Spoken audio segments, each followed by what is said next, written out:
असल्याचा आरोप करत वोटर यात्रा काढतायत, काय सांगणार आहे?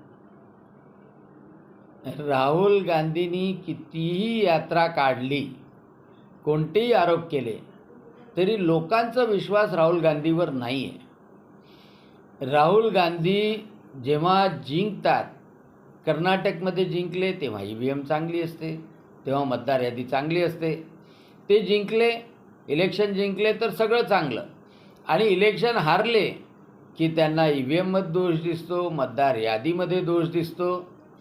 आणि खरं जर पाहिलं तर सगळ्या संवैधानिक संस्थांवर आरोप करायचा, गोंधळाची अराजकतेची परिस्थिती निर्माण करायची, संभ्रम पसरवायचा, हाच एकमेव उद्देश राहुल गांधीचा आहे. म्हणजे कोर्टाने समजा उलटा निकाल दिला तर कोर्ट सरकार चालवतं.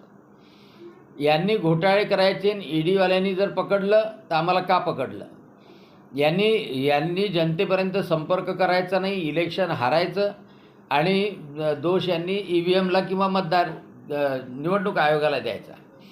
आणि म्हणून सगळ्यांना माहीत आहे यांचं कर्तृत्व किती आहे, आणि म्हणून यांनी वोटर यात्रा जरी काढली तरी लोकांना माहीत आहे की यांची ही नौटंकी आहे. खरं जर पाहिलं तर इलेक्शन कमिशननी ज्या ज्या शंका राहुल गांधींनी वर्तवल्या होत्या, सांगितल्या होत्या, त्याचं उत्तर दिलेलं आहे.